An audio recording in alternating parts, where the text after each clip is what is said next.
El presidente López Obrador ha dicho en las mañaneras, en una charla con alguna gente, que convendría colocar en pausa algunas relaciones entre España y México. No exactamente. Entre algunos comportamientos de algunas empresas sostenidos por algunos gobiernos en España y los que representan los intereses de las mayorías en México, que ahora sí lo expresa la cuarta transformación.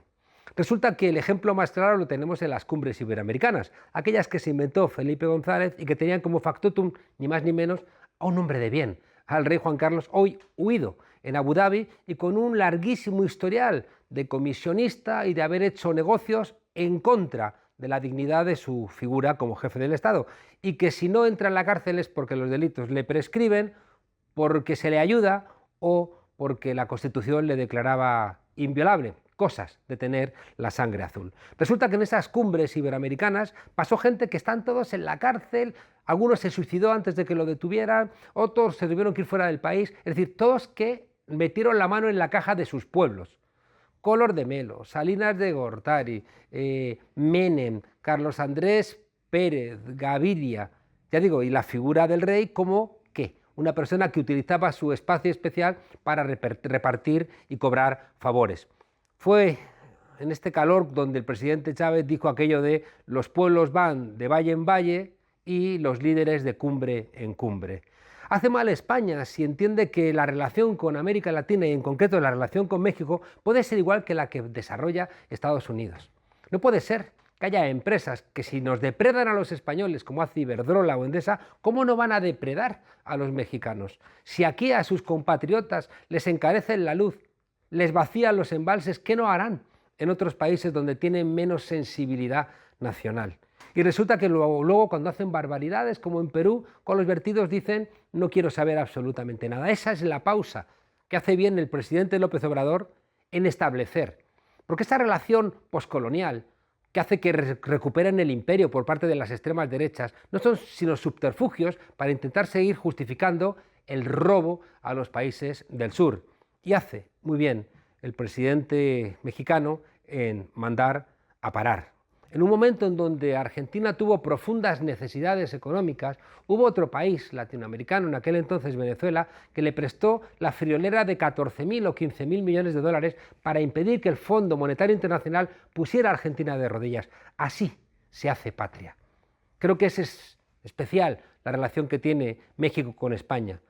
Una relación que no pasa solamente por la cultura, por la religión, por el lenguaje, sino porque también en momentos complicados de la historia de España, como después de la Guerra Civil, fue el país que más acogió a esos valientes que tuvieron que dejar nuestro país por culpa de la dictadura. Ese México por abajo se junta con esa España por abajo y no permitamos que los intereses por arriba de las empresas sin escrúpulos y de un partido socialista que no siempre termina de entender, ya digo, esa relación especial, ya digo, no dejemos que lo enturbien, porque la historia de los pueblos es mucho más profunda que la politiquería de los pequeños políticos. Patricia Simón ha bajado a los infiernos y se ha paseado por sus muchas habitaciones, se ha visto y ha tocado la intemperie. Intemperie, qué palabra. Pero en vez de regresar del abismo despeñada y chamuscada, ha traído sellado en su pasaporte la palabra quizá más cursi, pero también la más esperanzada, amor, que además es la antesala de la alegría. Saludos, ¿cómo estás? Muy bien, encantada de estar aquí. Patricia, escribes en tu libro, quizá sea porque desde el periodismo, con la caída en los ritmos de la viralidad, los informativos con locuciones histriónicas propias de los partidos de fútbol y reportajes a menudo más breves que algunas esquelas, hemos convencido a parte de la ciudadanía de que no merecemos que nos preste atención. Porque si el periodismo contase con parte de los recursos, la calidad y la atención con que cuenta la mejor ficción, tendríamos grabadas a fuego muchas de las fotografías y escenas que han retratado el espanto en la mirada de quienes huyen del exterminio, la antítesis del peligro de las cuencas vacías del odio sin control que encontré entre muchos de los partidarios de Trump. ¿Han perdido los periodistas el derecho a que se les preste atención? No. Creo que nos han dado muchos toques de atención desde la ciudadanía porque creo que el descrédito que sufre esta profesión es ganado. Sobre todo los años 90 y la primera década de los 2000 fue terrible en términos periodísticos. los temas sociales, los derechos humanos desaparecieron de gran parte de los medios de comunicación y por eso muchísimos periodistas tuvimos que crear medios de comunicación en los que seguir ejerciendo, bueno, el oficio en el que creemos, ¿no? La última década, pues lo que se ha ahondado es en ese trumpismo informativo, que son esas cadenas de televisión en las que por la mañana hay programas de televisión que lo que hacen es intoxicar y quebrar la posibilidad de convivencia, que yo creo que eso no es periodismo y que eso ni siquiera es entretenimiento, es una maquinaria de desinformación y de confrontación que tiene detrás muchísimos recursos de esa ultraderecha y esa derecha tan escorada, ¿no?, hacia la ultraderecha. Pero también creo que nunca se ha hecho tanto buen periodismo como en este momento. Creo que hay muchos medios de comunicación, muchos periodistas que están haciendo un excelente trabajo con una formación exquisita, con idiomas y con una capacidad intelectual para no solamente mostrar lo que está ocurriendo, sino interpretarlo con humanidad. Pero Julian Assange está en la cárcel, ¿no? No sé si eso es una metáfora de donde estamos. Y luego Twitter y Fox, que son los que se inventan a Trump, son los que dicen quién ha ganado las elecciones. Uno quitándole la cuenta y otro diciéndole, no, ha ganado Biden las elecciones. Fox, la que se inventó a Trump. Claro, tenemos un problema del espacio público digital. No tenemos espacios públicos digitales y por tanto las redes sociales, que son empresas privadas, pues están al servicio del mejor postor. Y es verdad que Internet empezó siendo un espacio bastante libertario, donde pensábamos que podíamos construir otro tipo de utopías comunicativas y rápidamente pues esa élite económica y esas multinacionales y grandes empresas pues empezaron a invertir para tomar el control de esos espacios. Creo que tenemos que ser muy conscientes de dónde estamos publicando y a quién le estamos regalando nuestro trabajo, y también el hecho de que seamos las periodistas y los periodistas presos de Google, ¿no? El hecho de que el SEO, que esto tiene que saberlo la ciudadanía, nos intente convencer de que tenemos que hacer piezas muy cortas en las que se repita 20 veces las mismas palabras y en las que eso no haya sinónimos, ¿no?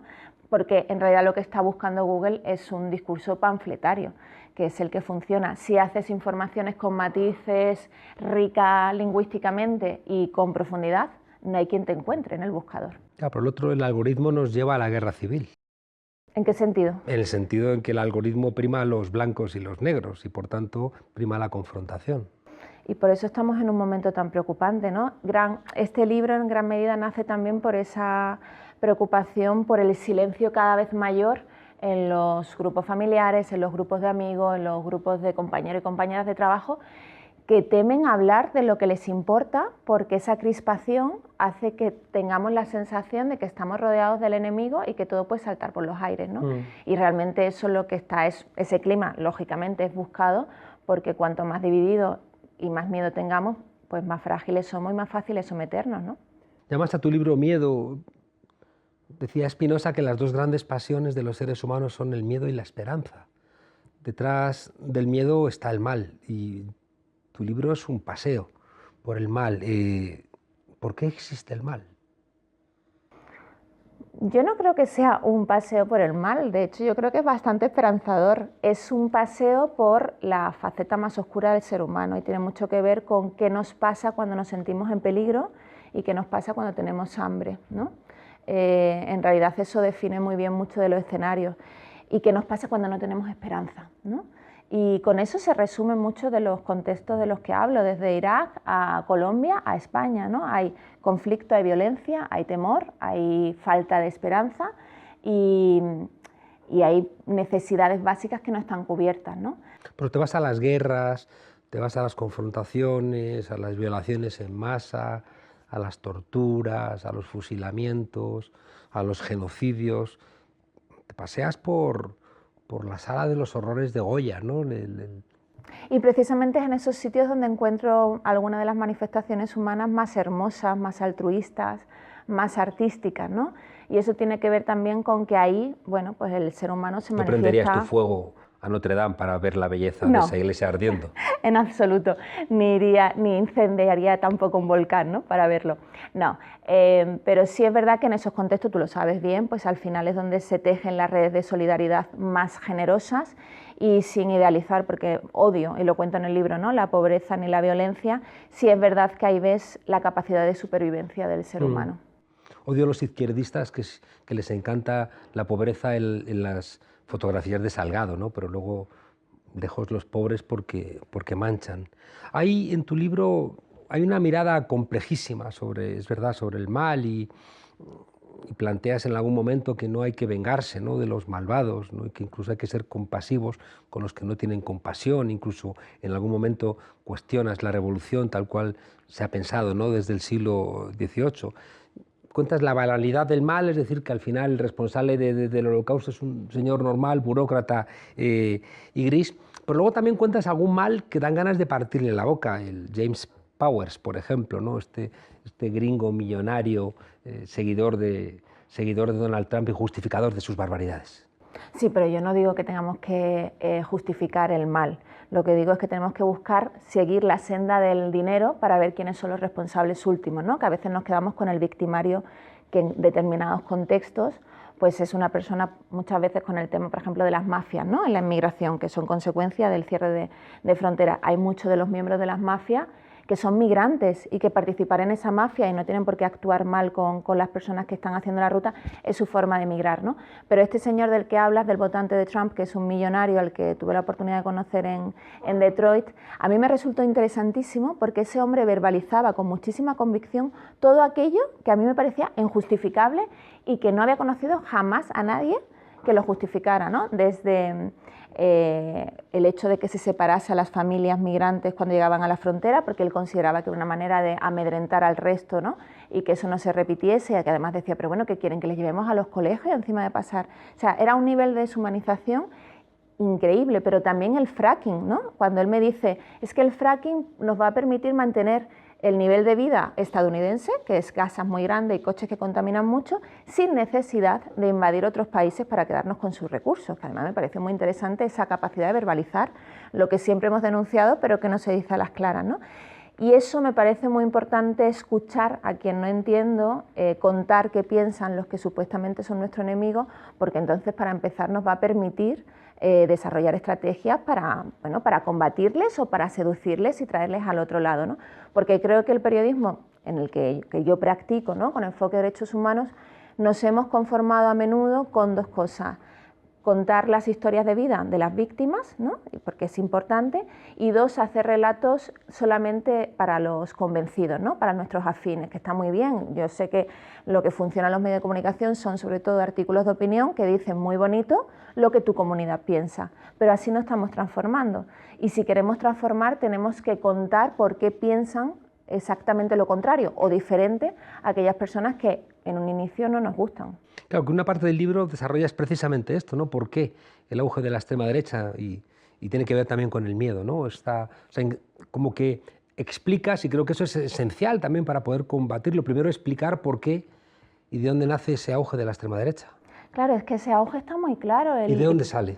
Pues del fracaso de los sistemas democráticos representativos liberales, del hecho de que el neoliberalismo se haya convertido en el sistema hegemónico durante los últimos 30 años y que las socialdemocracias se hayan convertido en grandes defensoras de esas políticas que lo que hacen es aumentar la concentración de la riqueza y dejar en los márgenes a muchísimas personas. La democracia, como aparece en el relato de muchas personas cuyo testimonio recojo en el libro, la democracia sin esperanza no funciona y sin horizonte de mejora tampoco. Por lo tanto, hay muchas personas que dicen, bueno, si la democracia no me ayuda a tener razones para querer vivir, ¿qué lo diferencia de un sistema o un régimen totalitario o autoritario que me promete: tú despreocúpate, que bastante tienes con salir adelante, que ya tomamos nosotros las riendas y encima te vamos a mejorar las condiciones, aunque no lo vayan a hacer? Pero es como delega tu responsabilidad en mí, y en un momento en el que la gente está agotada, porque está agotada la ciudadanía y tiene miedo de que nunca nada mejora, es normal que decida, bueno, pues ya está, ¿no?, que otro tome las riendas de mi vida. Sí, en ese sálvese quien pueda también hay víctimas, ¿no? Gente que se suicida, gente joven sin esperanza. Hay una parte que a mí me emocionó también, ¿no? Esas mujeres guatemaltecas que al revés, no bailan, se alegran y que de alguna manera recuerdan también a esa brujería, ¿no?, que recuerda a los banqueros tenebrosos, ¿no?, Claro, tan es malvados. que el periodismo tiene también un papel de reparación en sistemas donde hay una impunidad reinante y donde no hay posibilidad de justicia. El hecho de que haya una persona que vaya a Guatemala a entrevistar a una mujer que fue violada, ¿no?, por decenas de soldados durante la dictadura de Ríos Montt, cuando esa mujer te ve, no está viendo a Patricia ni a ningún periodista y piensa, oh, qué bien que ha venido, sino que está viendo parte de la sociedad, que se acerca a ella porque considera que eso nunca debió ocurrir. Y muchas veces en su entorno nadie se ha preocupado por su dolor, porque era secreto o porque estaba estigmatizada o porque los medios de comunicación en países como Guatemala están en manos de esa oligarquía blanca, racista, ¿no? Entonces es fundamental porque lo que siente es, desde fuera están reconociendo mi dignidad humana y que esto es injusto. Y luego hay veces que ocurren milagros como ese juicio contra Ríos Montt en el que estas mismas mujeres años después pudieron celebrar que lo que llevaban diciendo tantísimo tiempo era cierto y se había reconocido judicialmente, ¿no? Aunque luego, bueno, pasaron otras cosas. ¿Cuánta culpa tiene la izquierda de la situación actual? Yo creo que más que la culpa, creo que la responsabilidad es compartida y a mí me parece muy importante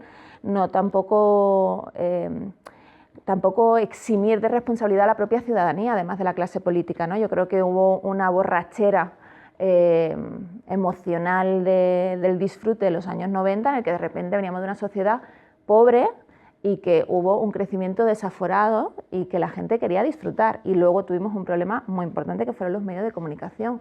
Hay que recordar que yo me he criado como mujer viendo a las mamás Chicho, ¿no?, en Telecinco, o Médico de Familia, en el que la señora que cuida la criada era la andaluza. Con todo eso se han generado muchos relatos, pero esos canales que se dan por sentado que son privados, no son privados, son canales que se dan concesiones y que tienen que cumplir con la función de informar y de aumentar el nivel cultural de la ciudadanía. Con lo cual, sí creo que la izquierda tiene responsabilidad, como tiene la ciudadanía, como tiene la derecha, porque yo aspiro a un país donde tengamos una derecha mínimamente democrática. Sí, seguramente cuando la izquierda se hace social, se hace neoliberal, ahí seguramente empieza a comprar, ¿no?, ese relato. Porque te iba a preguntar cuándo se nos rompe la compasión.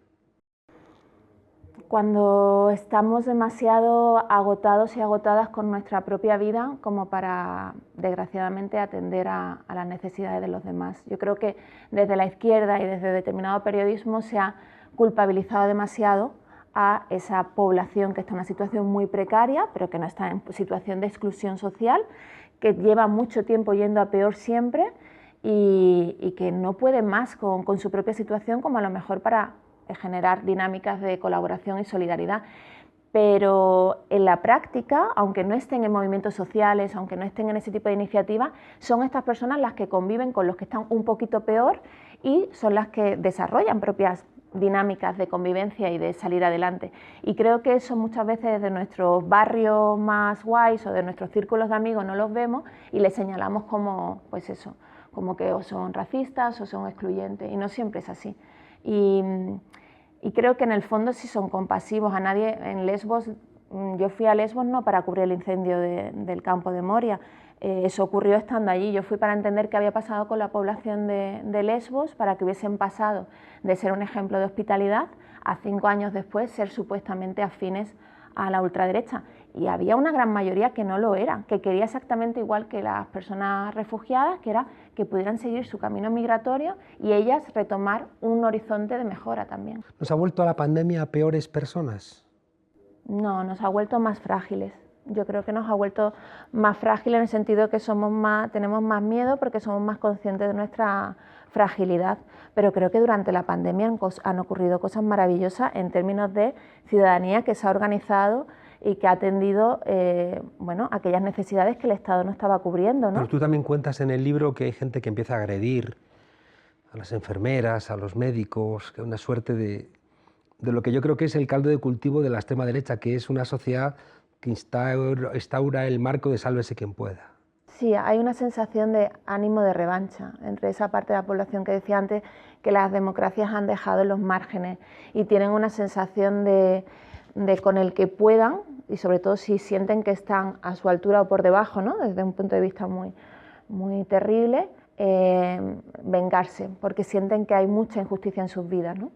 Tú tienes un optimismo de fondo donde planteas que si la gente pudiera compartir sus experiencias se darían cuenta de que tienen muchas cosas en común, ¿no? Y luego también te quejas en otra parte del libro en que se nos ha ocultado la muerte, y ese ocultamiento de la muerte, aparte de ser paternalista, seguramente no nos hace repensarla de una manera más virtuosa.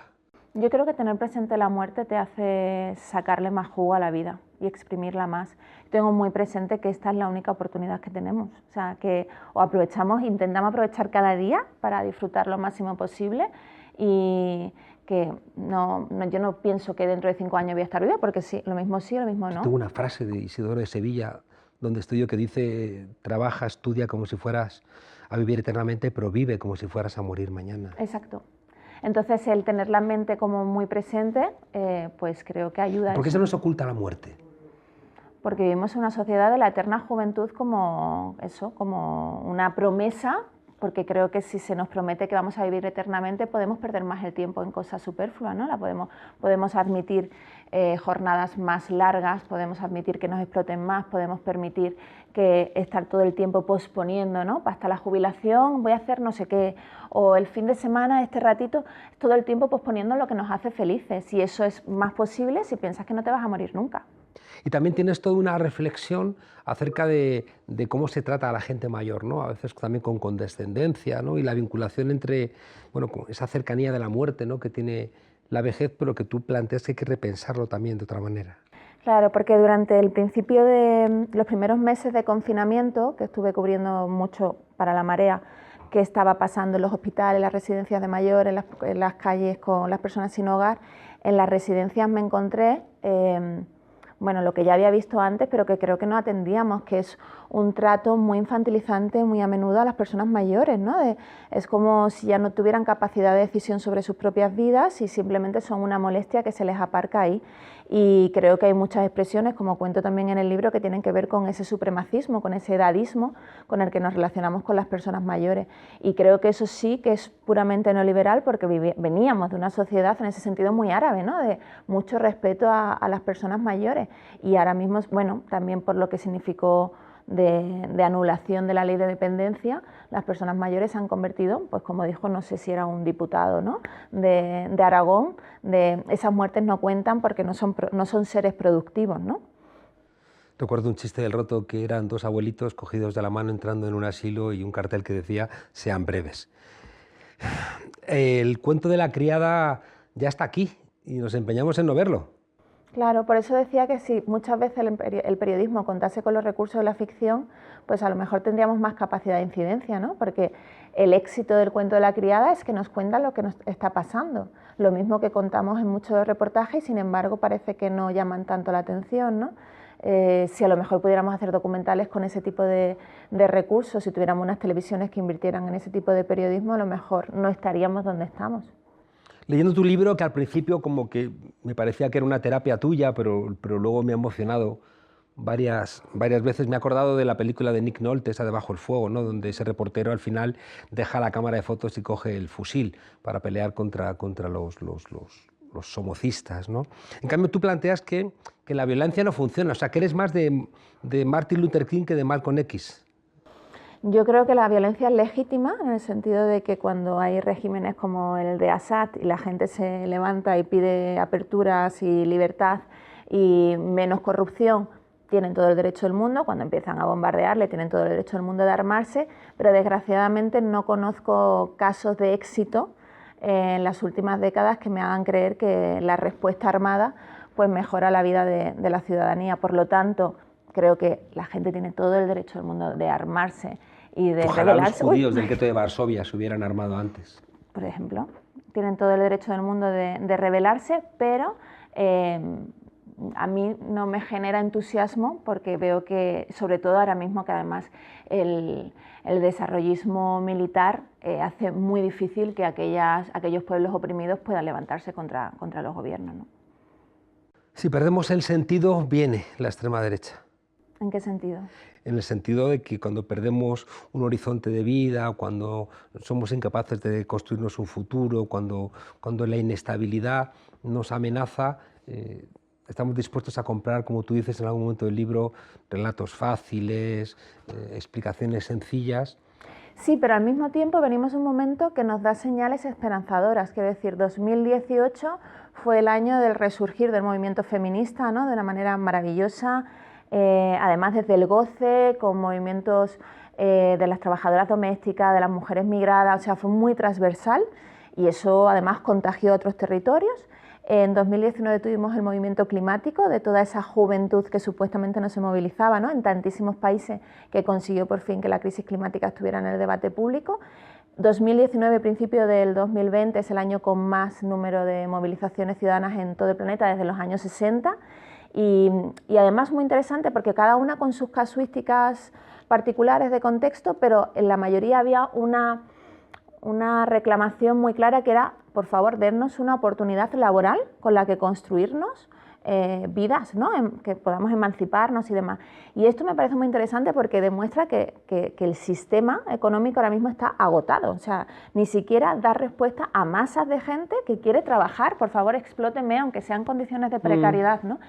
Y creo que hay dos opciones, bueno, y en ese momento, además, en esas manifestaciones se veía que había dos tendencias, que es o abrazaban movimientos de rebelión realmente desde las izquierdas, o abrazaban movimientos autoritarios. De hecho, en los chalecos amarillos se veían muy claramente, ¿no?, estas dos tendencias, con lo cual creo que la salida está más estado del bienestar, más derechos, más protección, si queremos que en vez de irse para acá, pues se vayan para el lado... Bueno, sí, la democracia está en disputa, como en los años 30, y caerá del lado de la emancipación o del lado del autoritarismo. Me ha gustado mucho que terminas el libro llena de esperanza y esas flores que nacen, ¿no?, en los sitios más oscuros, y en donde está el peligro pues está también la salvación, esas mujeres que cocinan de más, esas mujeres que educan, esas mujeres que te abrigan y te alimentan.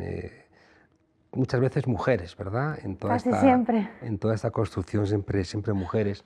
Y al final yo la aprendí hablando con Eudald Carbonell, uno de los padres de Atapuerca, que él mira los lapsos de tiempo por cientos de años, no cientos de miles de años, no decenas. La resiliencia, Patricia, la resiliencia es amar. O sea, esa capacidad de levantarnos, y en tu libro, ya digo, creo que es muy evidente, es porque no nos quitan la capacidad de amar, que es una forma de encontrarnos, ¿no?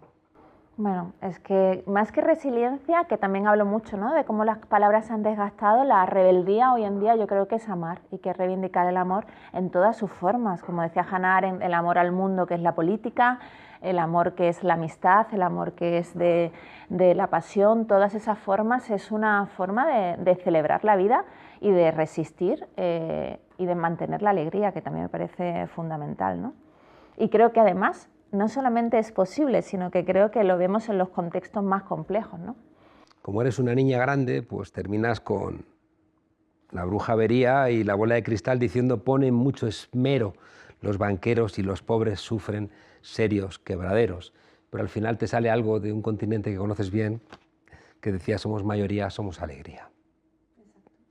Patricia, muchas gracias por el valor de escribir el libro y porque no te haya dejado ganar la tristeza, sino que nos hayas paseado por sitios feos, pero con flores. Gracias. Muchas gracias a ti.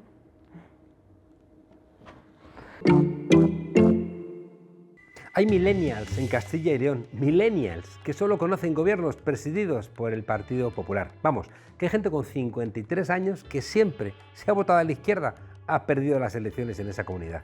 Desde 1987 lleva a los de La Gaviota en el poder, como para echarse a temblar. Ni los de Stranger Things hubieran imaginado algo tan inquietante.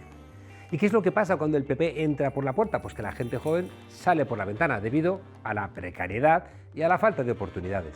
El 35,5% de los jóvenes con estudios universitarios, 3 de cada 10, vive fuera de Castilla y León, más del doble que la media nacional. Cada año, alrededor de 2.175 jóvenes castellanos y leoneses emigran a otra comunidad del Estado español. Sálvese quien pueda.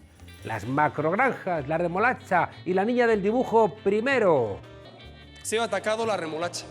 En la campaña electoral, Alfonso Fernández Mañueco se ha mostrado satisfecho por haber explicado su proyecto de futuro.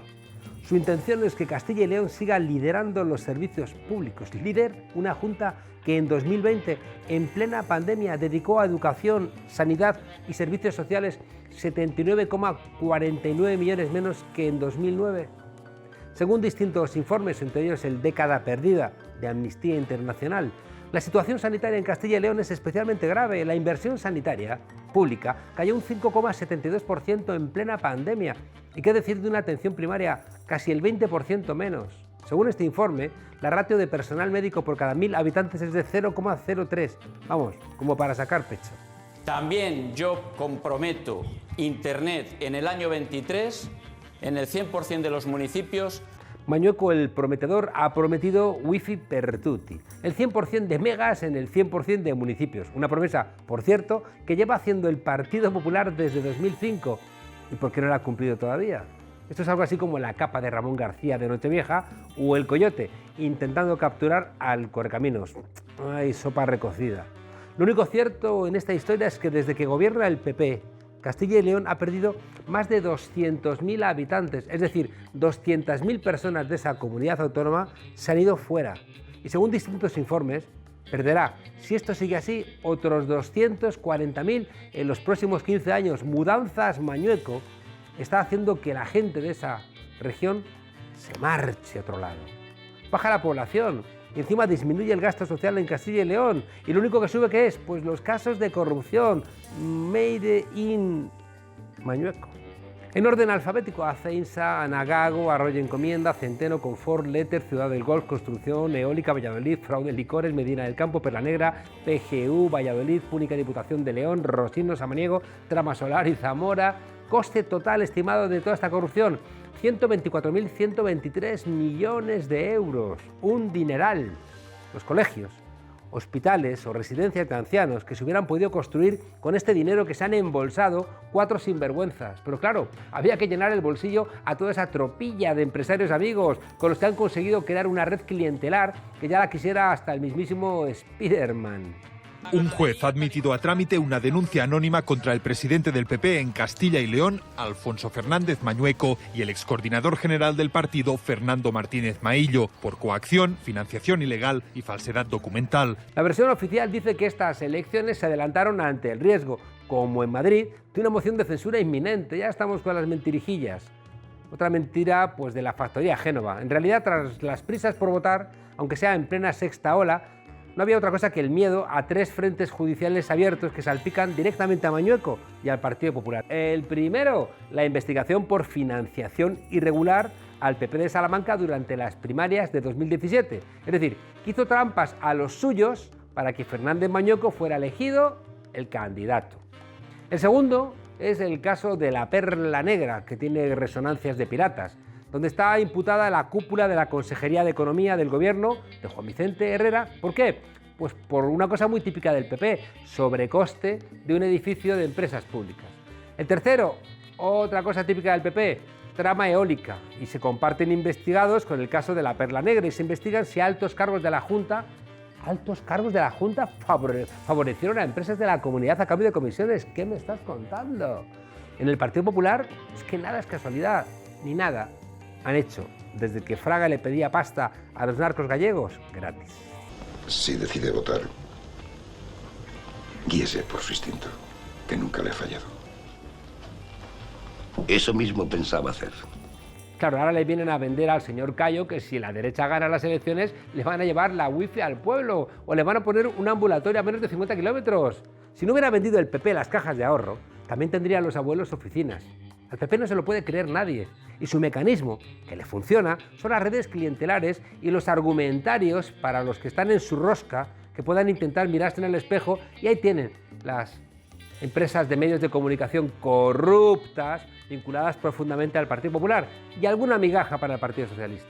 Si el PP vuelve a presidir la Junta, solo o en compañía de Vox, Castilla y León seguirá siendo lo que ha sido en estos 35 años, un cortijo, donde empezó Aznar mintiendo, acusando a Demetrio Madrid, y se fue despidiéndonos a los españoles con otra mentira acerca de los atentados de Atocha. 40 años, casi 4 décadas en la poltrona. Mira que le gusta a la derecha española eso de los 40 años.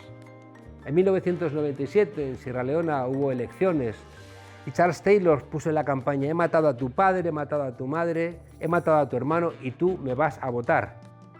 Mañueco está diciendo a los castellanos y leoneses: te he mentido, te he traicionado, te he empeorado la vida. He hecho todo lo posible para que tengas una condición de ciudadanía menor que la de otros lugares del Estado y sin embargo me vas a votar. Franco tuvo que fusilar a 200.000 españoles. A estos les basta con tener controlados los medios de comunicación y mentir,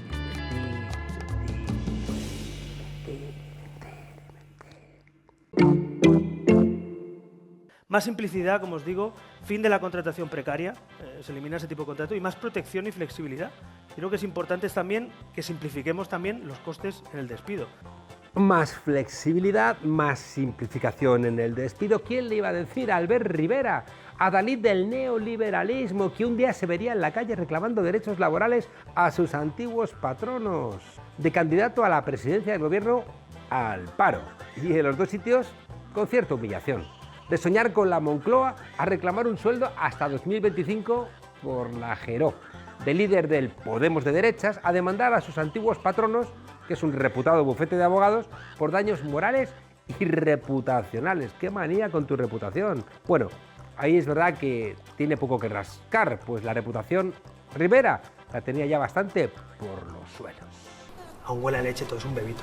Así que nada, quien me ataque en el debate ya sabe, se tendrá que enfrentar a Lucas. ¡Pobre Albert Rivera! En la calle, por baja productividad. Desde los tiempos de Oliver Twist, con esos pobres niños en la calle arrastrados por la inmundicia. No habíamos visto algo así. ¿Qué será de él? ¿Se apuntará al paro? ¿O después de aquellos ardores guerreros que expresaba, decidirá irse a la División Azul que se estaba montando en Ucrania? ¿Dónde están sus antiguos colegas de fotos y saraos donde todo era tan bonito y espumeante? ¿Dónde está Pablo Casado, que no le pone una oficina de la bendita remolacha en la Gran Vía de Madrid? ¿Dónde está Pablo Motos, que no escoge al antiguo líder de Ciudadanos para hacer aquellos programas tan bonitos, donde tanto iba él camino de la Moncloa? ¿Por qué no hace mi amiga Carmen Lomana un rastrillo con todas las pijas de Madrid, donde vendan porcelana y antiguos cuadros para que el bueno de Rivera se vaya este verano de vacaciones? Es verdad que Rivera nunca fue una hormiga trabajadora, pero a zángano. A zángano nunca le ha ganado a nadie. ¿Va a competir con Tony Cantó? Que no, que hagan juntos una masterclass de cómo vivir sin dar un palo al agua hasta que te jubiles, o una charla TED, que son más breves y son también muy enjundiosas. Yo no veo rojos y azules, yo veo españoles. Ni rojos ni azules, morenitos. Cuando vea a Rivera, no veo a un político de Ciudadanos o un abogado del bufete Martínez Echeverría. Veo a un listillo que quería vivir toda la vida sin dar palo al agua, que lo encumbraron las encuestas y los medios a fuerza de talonario, y es tan tonto y está tan poquito estudiado que se lo creyó. Durmiendo la siesta bajo una bandera de España no le van a venir los parabienes. Repartiendo doctrinas empresariales resulta que hoy van y se vuelven en su contra, porque mucho en la cabeza nunca ha tenido este chico. Ganarás el pan con el sudor de tu frente. Albert Rivera pensará que el que escribió esto debió ser un maldito comunista. O no, está en la Biblia y al comienzo. Pero leer, Alberto, leer cansa. Aunque no sé si el malo de esta historia eres tú. Total, que a ti te apliquen la mochila austríaca es un acto de justicia poética. Es como guillotinar al doctor Guillotín. Dejar claro que tú, que tanto hablabas de trabajadores vagos y empresarios virtuosos, ahora vas a saber de qué van eso de las relaciones de clase. Pero cuidado, que el bufete ese, que hasta cambió el nombre para poner el tuyo al lado, ¿qué buscaba? Porque sabía que tú de estudios nada de nada. Entonces, era una cuestión de buscar tráfico de influencia. Era que llevaras a los tuyos al PP y desde allí devolver favores. Se te han torcido los negocios por el camino, vaya usted a saber por qué. Pensabas que podías decir simplemente simplezas y que un empresario que solo piensa en la pasta iba a levitar como te hacían creer las portadas de La Razón, del Mundo, de Eco y Diario o de Ana Rosa Quintana. Ay, Albert, la derecha es solamente solidaria cuando se juntan para luchar contra los trabajadores. El resto del tiempo, hasta las hienas son más compasivas. ¡Ay, pobre Rivera! Los ricos también lloran.